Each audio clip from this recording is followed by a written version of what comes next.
putus. Yang belum dibahas nomor berapa? 8. 8 dan 9. 10. 8 saja. Wakaf rumah singgah bagi musafir. Baik, insyaallah kita akan bahas ini.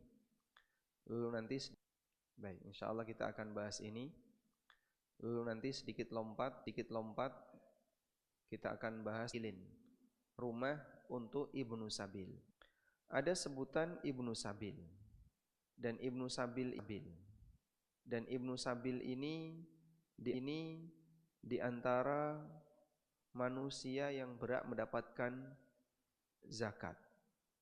Apa pengertian Ibnu Sabil? Musafir yang kehabisan bekal.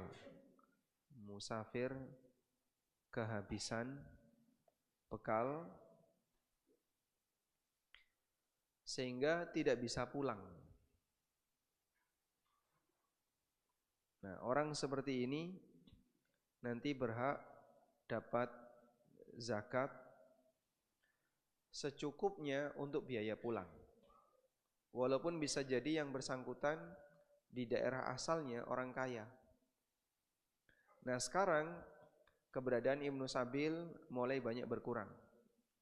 Dengan adanya teknologi pengiriman uang dengan cepat, komunikasi yang cepat, sehingga ketika ada orang yang kehabisan dana, kemudian kehabisan bekal, bisa diselesaikan dengan lebih cepat. Di masa silam, orangnya misalnya berasal dari luar Jawa. Dia terlantar di Jogja. Di luar Jawa dia mungkin punya kebun sawit. Tapi di Jogja dia kehabisan bekal. Maka dia berhak untuk dapat zakat. Walaupun di kota asal dia kaya. Nilai zakatnya berapa yang boleh diberikan kepada Ibnu Sabil? Untuk zakat yang diberikan kepada Ibnu Sabil, nilainya adalah yang cukup untuk mengantarkan dia bisa kembali ke daerah asal dengan nilai yang tidak mahal dan tidak terlalu tidak manusiawi, sehingga tidak boleh mewah dalam hal ini. Jadi ini cukup untuk biaya, cukup untuk ongkos pulang dengan kondisi murah normal. Murah tapi normal. Jadi misalnya ada orang yang mau pulang ke daerah Medan, Jogja. Kamu kalau sampai Medan berapa? Ya kalau naik Garuda ya jangan Garuda lah, maksudnya Ibnu Sabil numpak Garuda gitu. Ya sudah ganti apalah. Yang murah apa? ALS. Berapa ALS? Sekian juta. Nah, maka dia naikkan itu. Baik. Walaupun nanti dia jika misalnya dia diberi 2 juta. Ternyata sampai lokasi, sampai rumah habis 1,5 juta. Maka yang 1,5 dikembalikan. Yang 500, Masya Allah. Kebanyakan tadi ya. Yang 500 dikembalikan. Nah, dikembalikan ke siapa, Pak? Kan transfer nggak bisa dulu ya. Dikembalikan ke fakir miskin di sana. Dia bisa kasihkan fakir miskin atau orang yang tidak mampu di sana. Baik, insya Allah bisa dipahami ya. Nah, dulu di zaman Nabi SAW, di zaman sahabat, ada ashabus suffah. Ashab dikasih tutup. Suffah itu artinya apa? Balkon. tutup yang dipasang ya, tapi tidak menyeluruh, hanya bagian belakang masa silam. Dan ashabus sufa ini rata-rata orang yang terbatas. Banyak di antara mereka yang cuman punya satu kain, satu sarung, Pak. Jadi atasannya ini kosong, tidak punya apa-apa. Punya satu sarung. Sarungnya diikat di leher. Bawahnya bolong. Sehingga kalau tidur itu sampai bawahnya diikat. Biar nanti kalau gerak-gerak tidak tersingkap auratnya. Sehingga dia tumpuk kakinya begini ketika tidur, atau bagaimana caranya agar auratnya tidak kelihatan. Perjuangan orang masa silam yang penuh dengan keterbatasan. Nah, kita baca di sini. Amal yang disebutkan dalam hadis ini yang tidak ada dalam hadis sebelumnya adalah sabda Nabi SAW, sebuah rumah yang dibangun untuk para musafir. Wa baitun li ibni sabil, rumah yang digunakan untuk para musafir. Keterangan ini menjelaskan tentang keutamaan membangun rumah yang diwakafkan untuk kepentingan umat Islam, baik itu untuk musafir atau untuk penuntut ilmu atau untuk anak yatim atau untuk para janda, fakir miskin dan yang lainnya. Kira-kira ada enggak di Indonesia kayak gini, Pak? Atau enggak jauh-jauh, jangan di Indonesia. Di Godean ada enggak? Di Godean ada, Pak. Kemarin ada jamaah mau ikut kajian subuh. Akhirnya dia datang ke lokasi masjid itu. Datangnya jam 1 malam. Karena kepagian dia dari luar kota, datang ke masjid itu jam 1 malam. Sama masjidnya dilarang masuk.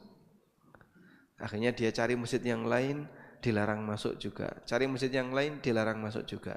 Nah, ini enaknya gimana ini? Enaknya kalau kayak gini gimana? Hah? Akhirnya dia cari masjid yang boleh dipakai untuk bermalam. Itu pindah dari beberapa masjid.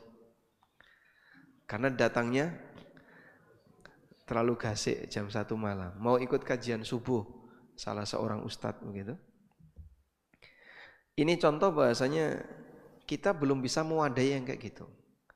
Padahal sebenarnya mereka itu punya hak untuk minimal diterima. Ya silakan Anda datang ke sini, silakan Anda beristirahat di sini. Tapi Pak, kalau dia punya maksud jahat gimana? Nah, itu yang saya nggak tahu. Enaknya gimana ya, Pak? Karena tiba-tiba datang jam 1, datang jam 12 malam.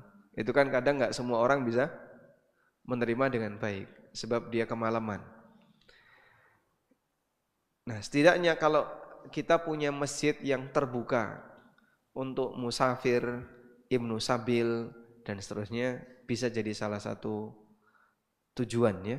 Sehingga bagi mereka yang ingin beraktivitas di waktu pagi, aset yang diamankan masjid.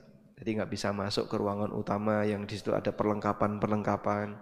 Cuman kalau di ruangan tertentu dia bisa. Nah, mungkin perlu desain masjid yang seperti itu. Wallahu a'lam. Baik.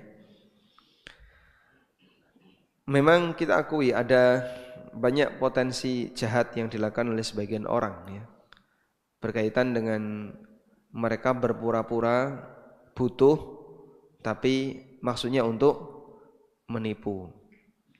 Jumatan, kita minta tolong nanti bertahan di sini ikut Jumatan. Selesai Jumatan mungkin akan ada bantuan dari takmir. Akhirnya dia bertahan ikut Jumatan. Anak perempuannya saya titipkan ke tetangga. Udah? Selesai Jumatan dia dikasih uang saku dari takmir. Mohon maaf, ngakunya Kebumen waktu itu ya, Masya Allah. Ini bukan dalam rangka menyebut nama ya. Tapi artinya Jogja dengan Kebumen kan tidak terlalu jauh. Cukup hanya dengan 200.000 bisa sampai. Sekian hari berikutnya waktu saya jalan di ring road naik motor, ketemu orang itu. Dan dia sedang bersama anaknya jalan nyari tempat singgah, nyari masjid. Oh, ternyata memang kayak gini.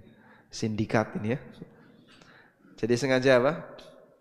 Dia menampakkan butuh, kekurangan bekal dan seterusnya, nggak punya bekal untuk pulang, terus minta bantuan. Dulu kayak gitu banyak, Pak. Pernah ada kayak gitu, Pak. Nah, saya ketemu ini 3 orang, 3 kasus. Satu bersama anak perempuannya, satu bapak-bapak tua, satu lagi anak istri dan ya, suami, istri dan 2 atau 3 anak. Nah, kita memang nggak tahu gimana solusinya. Ini kan kita berharap bisa memberikan kebaikan. Ternyata ada sebagian orang yang memanfaatkan seperti ini untuk kejahatan.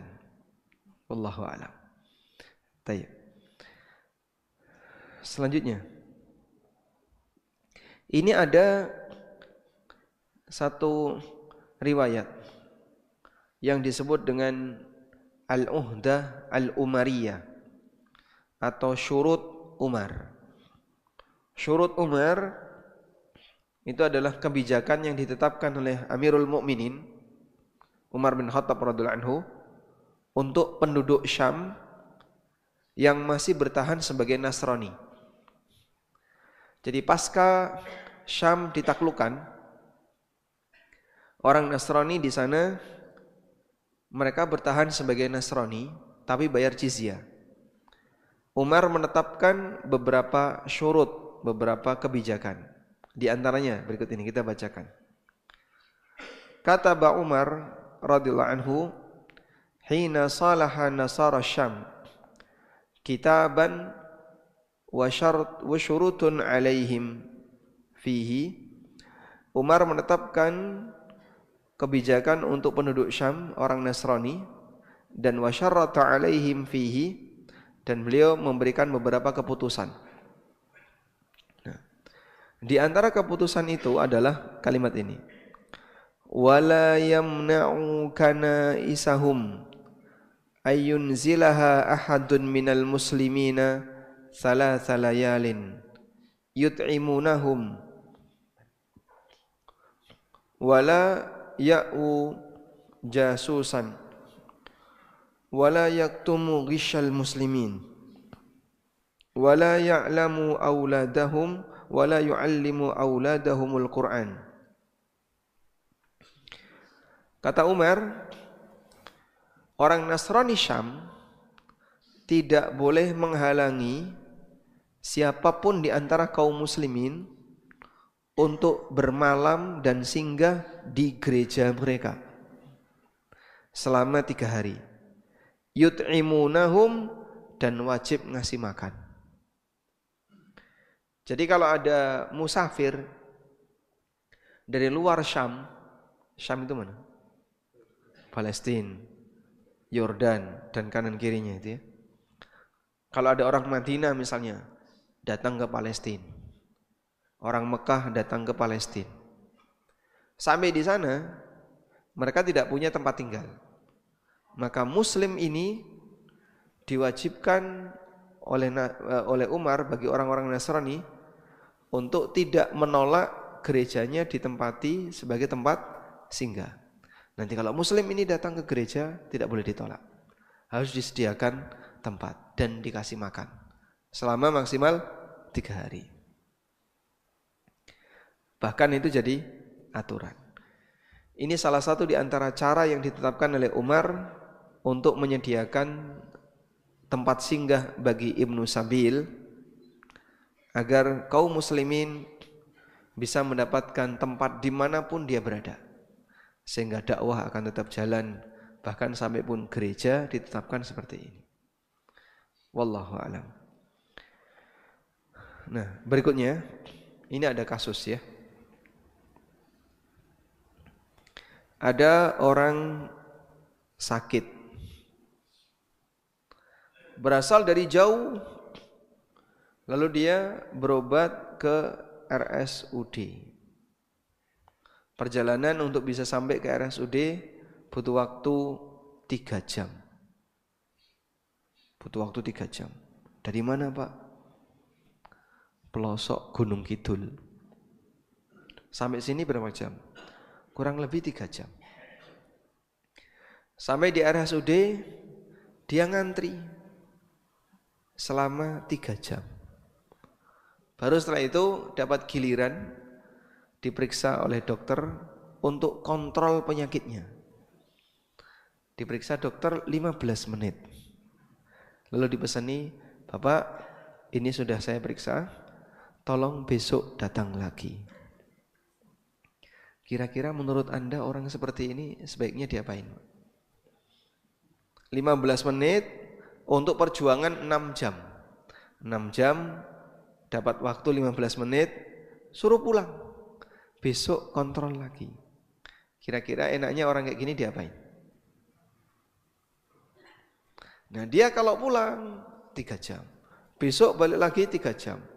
Ngantri lagi sekian jam baru dapat giliran. Dan itu mungkin akan semakin bertambah sakit. Karena dia kurang istirahat. Orang seperti inilah yang butuh rumah singgah. Andaikan kita bisa sediakan mereka rumah singgah, itu akan sangat meringankan. Pak, tapi saya nggak kuat bayar. Kalau harus ke hotel atau kos-kosan yang murah, kita 100.000 saja nggak sanggup itu semalam. Bisa nggak Pak disediakan yang lebih murah? Kalau bisa gratis rumah singgah. Kita butuh yang seperti ini, dan kasus seperti ini di rumah sakit daerah itu banyak sekali. Di Sarjito itu banyak, di Morangan itu juga banyak ya, rumah sakit Sleman itu juga banyak. Nah, bisa nggak kita sediakan kayak gini, Pak? Ada wakaf masjid, wakaf pondok pesantren. Kita cari wakaf yang bentuknya rumah singgah gratis. Ada kira-kira? Bisa nggak?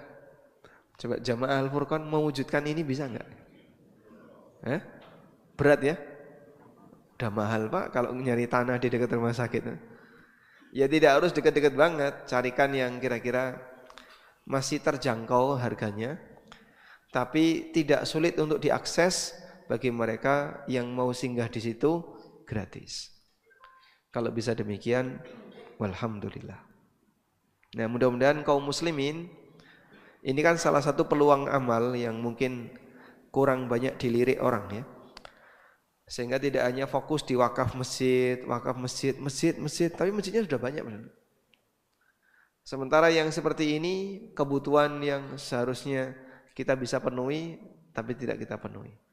Kecuali kalau masjid juga kita buka untuk rumah singgah. Sehingga mereka yang mau bermalam di masjid untuk kepentingan kegiatan yang besok akan dia lakukan, kita bisa sudah mendapatkan jawaban. Wallahu a'lam. Baik. Sekarang kita beralih ke ribat milenial. Ribat milenial Anda bisa buka di bagian mana ini? Halaman 62. Halaman 62.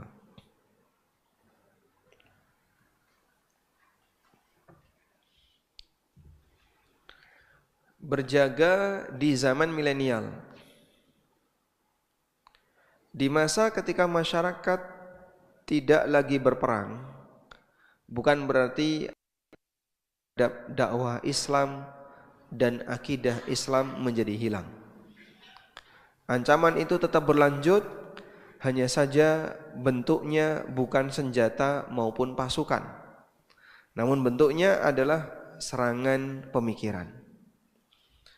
Karena itu para ulama yang mengajarkan hukum syariat kepada masyarakat, menjelaskan batasan mana halal, mana haram, meluruskan pemahaman yang menyimpang, serta menjaga ideologi masyarakat agar tidak terkontaminasi dengan aneka penyimpangan pemikiran, hakikatnya mereka sedang menjaga agama masyarakat. Bisa jadi para ulama menjadi sasaran serangan bagi setiap orang yang tidak suka kepadanya. Mereka rela berkorban kehormatan untuk menjaga kelestarian agama di masyarakat. Mereka rela untuk berkorban kehormatan. Diapain, Pak? Dicaci maki. Berani ngomong ini dilarang, nanti dia akan dicaci maki. Ya sudahlah, enggak apa-apa. Kehormatan saya korbankan.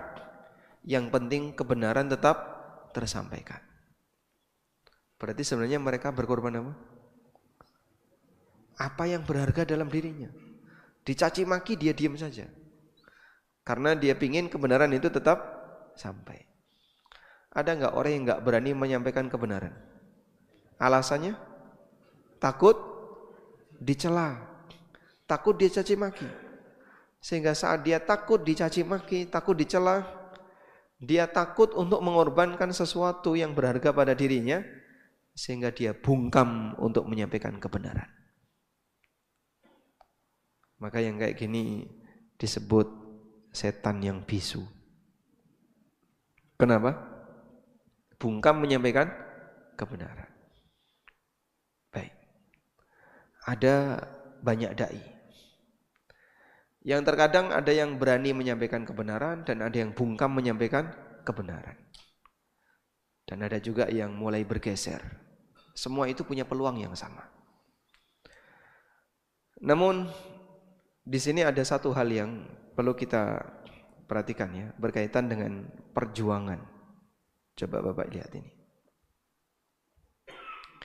Ada perjuangan fisik.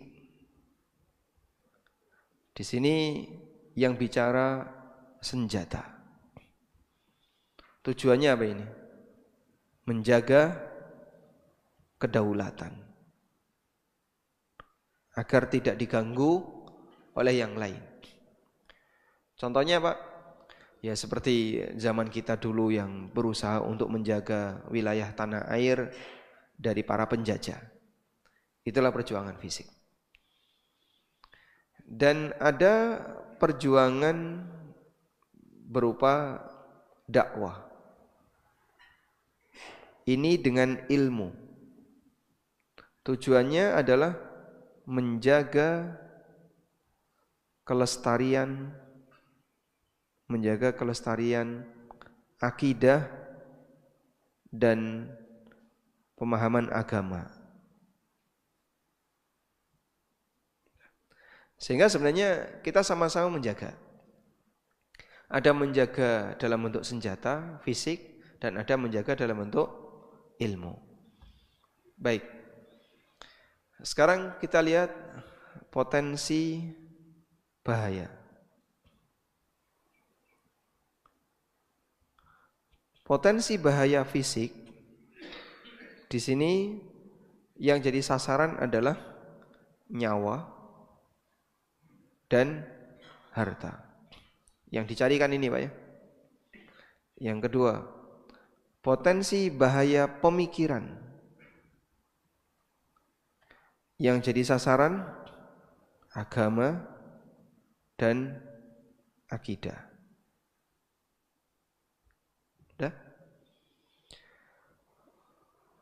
Mungkin saja ada orang yang kalah di sini. Nyawanya dihabisin, hartanya dirampas, tapi agama dan akidahnya utuh. Sehingga orang yang mati muslim ahli tauhid. Apakah orang seperti ini terhitung kalah? Apakah dia terhitung kalah? Kalah atau menang? Menang. Masyarakat Palestina. Mereka dibom, mereka dirusak gedungnya, korbannya banyak, mati. Mati sebagai apa? Muslim, ahli tauhid, mati syahid. Insya Allah bagi mereka yang mati dalam keadaan seperti itu, mati karena serangan musuh dan dia jadi ahli tauhid, mudah-mudahan mati syahid. Dah, akidahnya tetap, agamanya tetap tidak berubah. Namun ada yang nyawanya utuh, hartanya utuh, tapi ini berubah. Jadi kafir. Atau jadi menyimpang, bahkan sesat. Kira-kira menurut Anda yang lebih berbahaya yang mana? Kasus pertama yang dia mati, hartanya hilang, bangunannya rusak, orangnya mati. Tapi muslim. Atau yang kedua, hartanya utuh, bangunannya utuh, tapi dia berubah agama. Mana yang berbahaya? Pertama atau kedua? Kedua. Yakin? Yakin? Baik. Cuman nuansa perjuangannya lebih kuat yang pertama. Bela. Kalau ini, diam dia. Itu loh sudah berubah jadi kayak gitu. Bahaya itu. Udah biarin saja, terserah dia. Sehingga mungkin kalau dalam satu kampung misalnya, sebuah daerah, ya, di daerah itu ada kristenisasi. Berubah agama satu kampung. Kan orang tidak kemudian bangun semangatnya, ayo kita datang ke sana dakwah. Biasa saja. Tidak lebih semangat kalau korbannya adalah korban nyawa dan harta. Baik. Coba sekarang kita lihat di sini. Bani Israel. Ada satu sejarah yang bisa kita ambil pelajaran dalam Al-Quran. Pada waktu Bani Israel itu ditindas Fir'aun, ada yang dibantai, bayinya yang laki-laki dibunuh, mereka diperas, mereka ditindas. Fir'aun tidak mampu mengubah agama Bani Israel.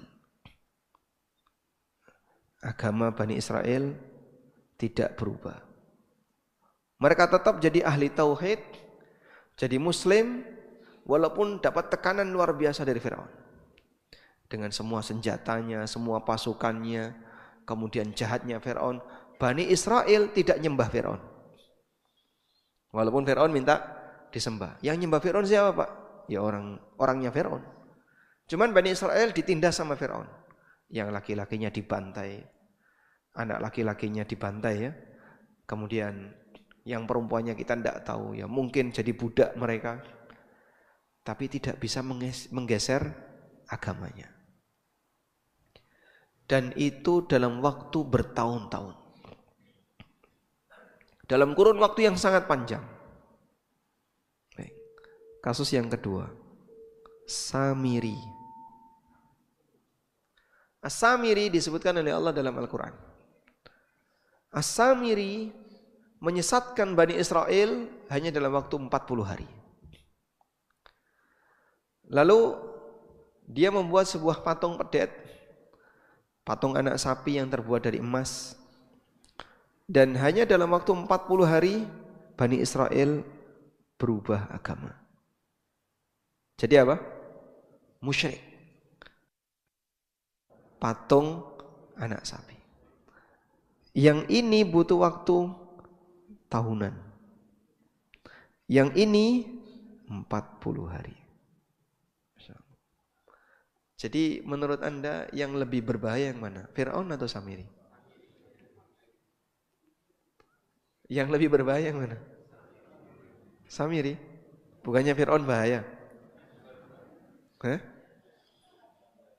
Dua-duanya bahaya. Realitanya dalam cerita itu kita melihat ini. Fir'aun bertahun-tahun menindas Bani Israel sampai membuat keputusan anak laki-laki, bayi laki-laki dibantai. Yudzabbihu abna'ahum wa yastahyi nisa'ahum. Mereka menyembelih anak-anak laki-laki sementara yang perempuan dibiarkan hidup. Menindas mereka, menyuruh mereka untuk jadi budak dalam waktu tahunan. Tapi tidak berhasil mengubah agama Bani Israel. As-Samiri hanya dalam waktu ditinggal Musa alaihissalam. Ditinggal Nabi Musa alaihissalam Hanya dalam waktu 40 hari dia berhasil menjadikan Bani Israel jadi musyrikin dengan jumlah yang sangat banyak. Berapa kemarin yang jadi korban pembunuhan? Lebih dari 70.000. Saat dihukum oleh Allah Subhanahu wa taala, faqtulu anfusakum dzalikum khairul lakum inda bari'ikum. Dikumpulkan mereka jadi satu, bukan bunuh diri, tapi diminta untuk saling membunuh. Hukuman bagi mereka yang menyembah patung anak sapi, disuruh untuk saling membunuh. Yang mati lebih dari 70.000. Yang hidup berapa, Pak? Wallahu a'lam. Dia berhasil mengubah agama puluhan ribu orang dalam waktu hanya 40 hari. Inilah bahaya musuh dalam selimut. Sehingga dia berawal dari pemikiran sesat, menyimpang, tapi dia diterima di masyarakat. Keberadaan dia hanya dengan satu orang bisa menyesatkan puluhan ribu orang dalam waktu bersamaan. Hanya dalam waktu yang lebih singkat. Dan salah satu di antara faktornya adalah pada waktu Fir'aun itu ada, menindas Bani Israel, dijaga oleh Musa. Di sini ada ulama yang tegas untuk menjaga akidah, sehingga walaupun mereka dalam kondisi enggak nyaman, melarat, ditindas, tapi akidah tetap bertahan. Dan ketika ini As-Samiri sebenarnya ada Nabi Harun, tapi Nabi Harun lemah lembut, tidak setegas Musa. Maka dalam posisi itu Harun kewalahan melawan jumlah orang yang demikian banyak dari temannya sendiri, keluarganya sendiri, sama-sama Bani Israel. Sehingga Nabi Harun gak sanggup untuk mendakwai mereka, lalu mereka berubah agama. Bahasa lainnya, kalau tidak ada tokoh yang disegani, ketika dia mengarahkan masyarakat, kemudian tidak berani bicara secara tegas, itu akan lebih berpeluang terjadinya penyimpangan. Disitulah kita butuh yang namanya ribat. Berarti ribat di sini apa, Pak? Menjaga agama. Menjaga agama bisa menjaga keutuhan nyawa kaum muslimin, harta kaum muslimin, wilayah kaum muslimin agar tidak diambil oleh orang lain. Menjaga agama juga bisa bentuknya menjaga akidah dan keyakinan kaum muslimin agar tidak menjadi tersesat gara-gara orang-orang yang menyebarkan penyimpangan di tengah masyarakat. Dan korban yang kedua ini ternyata lebih parah dibandingkan korban yang pertama. Jamaah, ada banyak sekali santri pondok.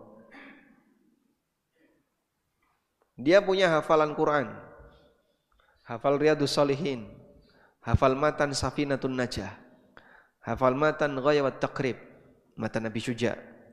Hafal ini, hafal ini, hafal ini. Mungkin dia dulu ketika di pondok sudah membaca kitab Fathul Mu'in, sudah membaca kitab I'anatul Talibin dan aneka kitab-kitab Syafi'iyah. Lulus. Lalu masuk kampus universitas. Masuk universitas ya. Masuk kampus, di sini banyak orang liberal.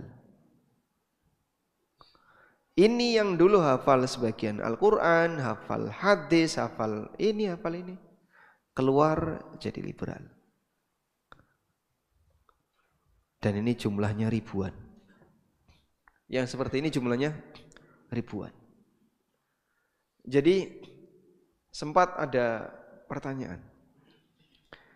Mereka yang menjadi input kampus ini, itu kan rata-rata sudah punya banyak hafalan Al-Quran, sudah hafal sekian hadis, hafal beberapa kitab, beberapa matan. Tapi begitu masuk di universitas ini, di kampus ini, terpengaruh dengan dosen-dosen liberal, akhirnya mereka jadi tokoh liberal. Itu dipertanyakan, kok bisa kayak gitu, Pak? Karena tidak ada estafet untuk menjaga pendidikan dakwah. Di sini tidak ada yang ribat. Yang di sini tidak ada, Pak. Berani ribat di sini, resiko. Bicara di kampus untuk kemudian nyinggung masalah liberalisme atau apa gitu, akan banyak dimusuhi oleh sivitas kampus. Walhamdulillah, walaupun mereka tidak berada di dalam, tapi dakwah itu masif di luar. Dan ada beberapa tokoh yang punya concern perhatian di bagian itu untuk memangkas peran orang-orang liberal ini, karena mereka ngerusak agama dan melakukan pendangkalan akidah. Sehingga yang dulunya A berubah. Sampai ada yang mengatakan Quran tidak otentik, Quran dipalsukan. Ada yang bilang Nabi Muhammad SAW hanya menyampaikan 70% dari wahyu Tuhan, yang 30% disembunyikan. Sampai pada tingkatan meragukan keotentikan Al-Quran. Itulah bahaya syubhat. Jadi di sini santri keluar pondok tadi punya iman. Dia yakin dengan aneka rukun iman dan kebenaran. Begitu masuk kampus universitas tadi, keluar jadi ragu. Kena pengaruh apa? Syubhat. Syubhat itu menyebabkan dulu yang dia yakini benar jadi berubah meragukan. Kok saya jadi ragu ya sekarang? Kayak dulu benar yakin, sekarang jadi ragu. Sampai pada hal yang sulit untuk diragukan bisa ragu. Contoh, keotentikan Quran, Bapak yakin nggak Quran itu otentik, Pak? Yakin. Berapa persen? 100%. Kalau jadi mahasiswa masuk di situ, nanti keluar dari yang awalnya 100% jadi 50%. Yakin Islam satu-satunya agama yang benar? Yakin ya. Masuk ke situ, semua agama benar. Dan seterusnya. Nah, ini kalau nggak dijaga, Pak, ternyata yang merusak ini kulitnya sama seperti kita. Artinya bukan Belanda yang jajah dulu. Oh, ini peninggalan Belanda yang nggak ikut pulang ke kapal, ditinggal di sini untuk menyesatkan agama orang. Bukan, warnanya kulitnya sama seperti kita, wajahnya sama seperti kita, tapi dia seperti Samiri. 350 tahun Indonesia dijajah, sebagian masih bertahan dalam agama yang sama, Muslim. Dia cuma kuliah 4 tahun. Di kampus liberal tadi berubah jadi liberal. Enggak butuh waktu lama. Makanya tolong diwaspadai ya, keberadaan orang menyimpang di dalam lebih ngerusak daripada tekanan yang diberikan oleh orang kafir. Sehingga manusia yang punya pemikiran menyimpang, baik pemikiran liberal, pemikiran Mu'tazilah, pemikiran A, pemikiran B dan seterusnya, itu bisa lebih berbahaya. Wallahu a'lam. Walhamdulillahirabbil alamin. Mungkin demikian yang bisa kita sampaikan. Wassallallahu ala nabiyyina Muhammadin wa ala alihi wa sahbihi wasallam. Suruk jam berapa? 47. Kurang 4 menit ya.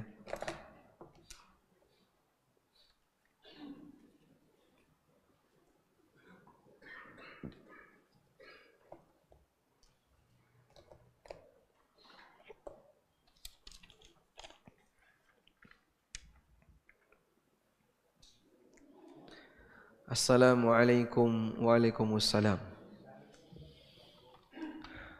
Apakah berdosa seorang bapak yang tidak memberi nafkah kepada anaknya. Anak umur 7 tahun, orang tuanya bercerai. Selama orang tuanya bersama, semua kebutuhan anak dan keluarganya terpenuhi. Dari usia 7 sampai umur 16 tahun, bapaknya tidak lagi bertemu sama anaknya karena anaknya diambil paksa oleh ibunya di pangkuan bapaknya.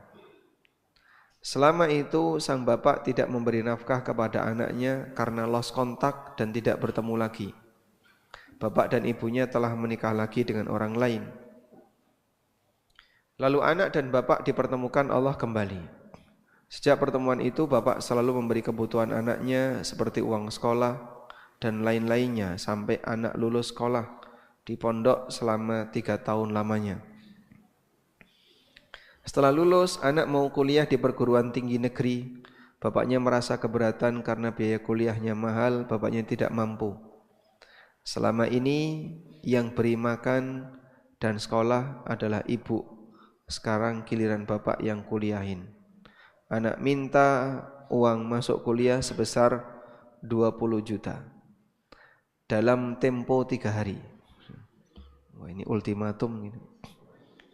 Karena sang bapak tidak mampu untuk memberi, sang anak mengatakan bapaknya durhaka, tidak bertanggung jawab menafkahi anak. Setelah itu anak tidak menemui bapaknya lagi dan bapaknya juga tidak menemui anaknya lagi karena setiap anaknya minta, jika bapaknya tidak memberi, anaknya selalu mengata-ngatai bapaknya dengan kata seperti itu. Masya Allah, sabar ya untuk bapaknya. Baik. Pertama, ketika sang bapak tidak memberikan nafkah kepada anak, maka bapaknya berdosa. Kecuali jika tidak mampu memberi nafkah. Tidak mampu, ada 2 faktor. Pertama, bapak tidak mampu secara ekonomi sehingga nggak bisa ngasih nafkah. Sakit misalnya sehingga nggak bisa kerja, nggak bisa ngasih nafkah. Atau yang kedua, terhalangi. Duitnya ada, tapi saya mau ngasih kemana orangnya nggak tahu. Entah mungkin dibawa ibunya keluar alam, ya, sehingga pindah alam kemana nggak tahu. Maka sang bapak misalnya mau transfer, saya transfer kemana pak? Wong lost kontak, ngubungi ibunya juga nggak punya nomor, anaknya ada di mana juga nggak tahu, ibunya ada di mana nggak tahu. Maka yang bersangkutan tidak berdosa, karena yang salah dalam hal ini apa? Ketika posisi anak dijauhkan dari bapaknya oleh ibunya. Tidak ada mantan anak, ada mantan suami, ada mantan istri, tapi tidak ada mantan anak. Maka karena tidak ada mantan anak, kewajiban nafkah tetap berlaku. Yang kedua, ini berkaitan dengan masalah nilai nafkah. Nilai nafkah itu sesuai kebutuhan normal.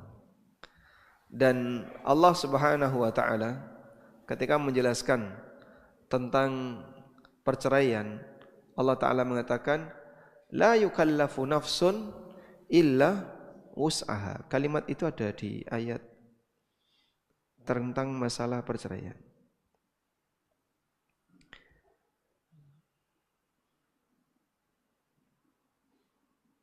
Nah, gimana kalimatnya?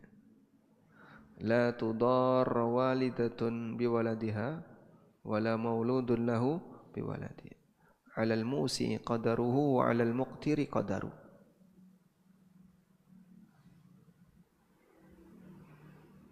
Masyaallah. Oh, kok jadi error nih? Sebentar.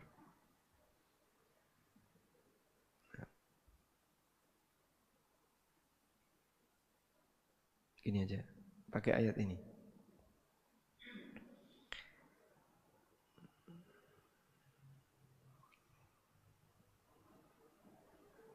Wa 'alal muqtiri qadaru.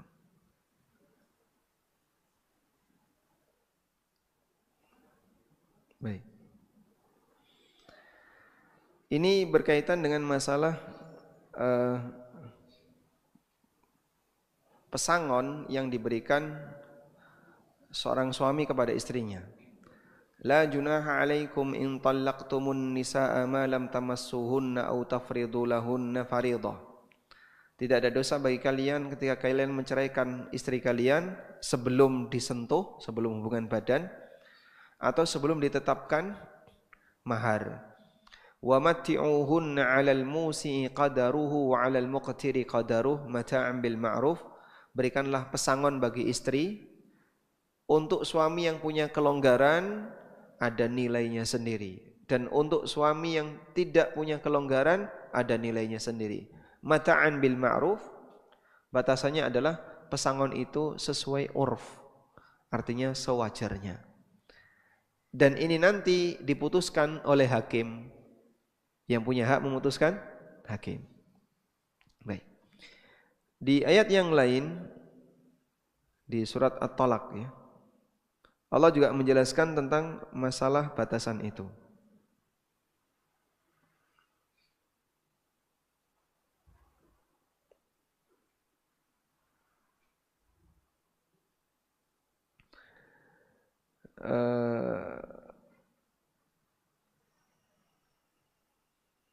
Di sini ya.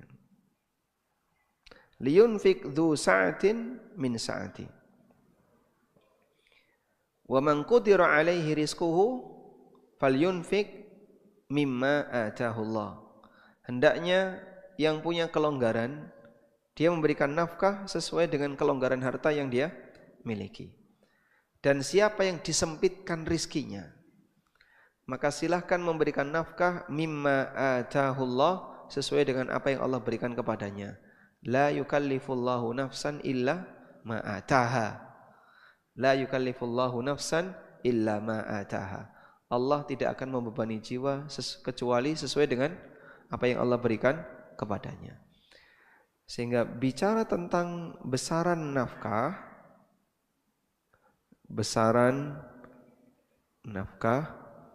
ini apa?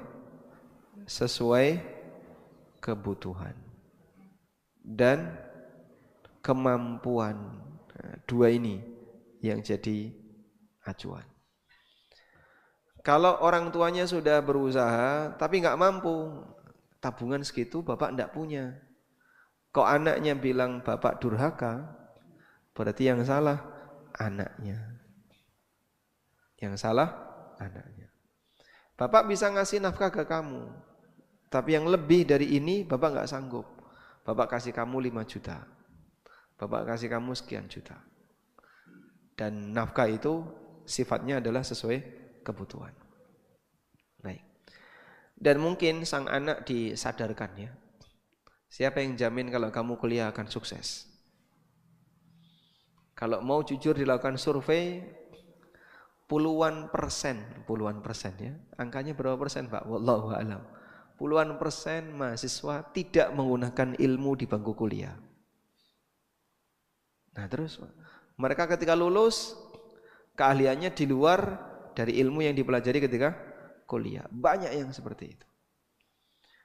Maka sang anak kalau memaksakan diri, saya pokoknya pengen kuliah di sini. Kalau enggak, nah ini anak yang mungkin perlu disadarkan. Siapa yang jamin kalau kamu kuliah di situ nanti setelah lulus pasti bahagia? Tidak ada yang jamin. Jadi mungkin sebagai alternatif dia bisa diarahkan ke lembaga pendidikan yang lain agar tetap bisa belajar pasca SMA tapi tidak semahal di kampus negeri misalnya. Wallahu a'lam.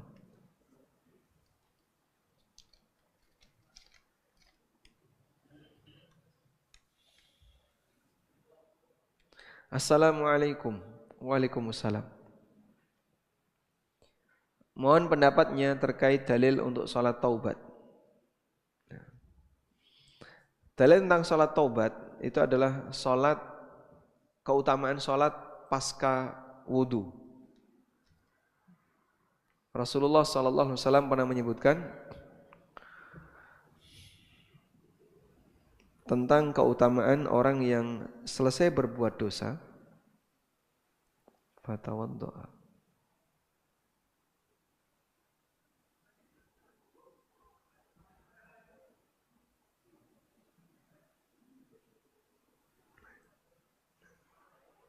hadisnya ini ya.